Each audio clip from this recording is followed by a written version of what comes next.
Divorce rates இல்லாட்டி breakup இதெல்லாம் இந்த ஜென்ரேஷனில் ஏன் தெரியுமா ரொம்ப ஜாஸ்தியாக இருக்கு? நம்ம எல்லாரும் ஒரு தப்பு ரிப்பீட்டடாக பண்ணிட்டு இருக்கோம். என்னன்னா, நம்ம ப்ரெசன்ட் பார்ட்னரோட நம்ம வாழ்ந்துட்டு இருக்கிறனால ஆப்வியஸாக அவங்களோட நெகட்டிவ், அவங்களோட ஃப்ளாஸ் எல்லாமே நம்ம கண்ணுக்கு கொஞ்சம் நிறைய தெரிய ஆரம்பிக்கும். ஸோ ஆட்டோமேட்டிக்காக அவங்க மேலே இருக்கிற இந்த பட்டர்ஃப்ளை ஃபீலிங்ஸ் எல்லாமே டிராஸ்டிக்காக குறையும். என்னதான் நம்ம மேலே அவங்க பாண்டிங்கோ லவ் அதிகமாக இருந்தாலும் அந்த பட்டர்ஃப்ளை ஃபீலிங்ஸ் குறையும். ஆனால் நம்ம என்ன தப்பு நினச்சிடறோம்னா, லவ்வே குறைஞ்சிருது அப்படின்னு நினச்சிட்டு சே அப்படின்னு யோசிக்கும் போது வேற ஒருத்தவங்க பேசுறது இல்லை வேற ஒருத்தவங்க பழகுறது நம்மளுக்கு கொஞ்சம் அதிகமாக கேரிங்காக இருந்தாலே நம்ம இவங்க மேலே தான் ஒரு பட்டர்ஃப்ளை ஃபீலிங்ஸ் வந்துச்சு, நான் தப்பான டிசிஷன் எடுத்துட்டோமோ அப்படின்னு யோசிச்சு நம்ம அவங்களோட பழக ஆரம்பிச்சிடுறோம்.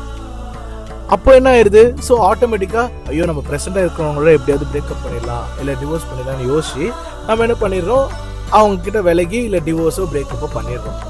ஸோ நம்ம அடுத்து அவங்ககிட்ட ஜம்ப் பண்ணும் போது அவங்களோட அடுத்து ஒரு 6 to 7 months வாழ்ந்து பார்க்கும் போது தான் அவங்களோட ரியலிஸ்டிக்கான கேரக்டர் நமக்கு தெரிய ஆரம்பிக்கும். தெரிய ஆரம்பிச்சோன்னா நம்ம அங்கே தான் ரியலைஸ் பண்ணுறோம், ஐயோ இதுக்கு முன்னாடி இருக்கிறவங்க மேலே அப்படின்னு சொல்லிட்டு நம்ம என்ன பண்ணுறோம், அந்த இப்போ ப்ரெசென்ட்டாக இருக்கிறவங்களே சீட் பண்ணிட்டு திரும்பி நம்ம எக்ஸோட போய் பார்க்க போயிடுறோம்.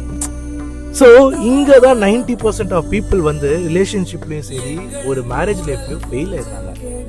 இதை உணர்ந்துட்டு இதை ரெக்டிஃபை பண்ணிட்டு அடுத்து ஒழுங்காக போகிறவங்க தான் லைஃப் லாங் சந்தோஷமாக இருக்காங்க. இதுதான் ஒரு லைஃபோட ஹேக்கே. ஸோ இப்போயாவது புரிஞ்சுக்கோங்க, தெளிஞ்சுக்கோங்க. தேங்க்யூ.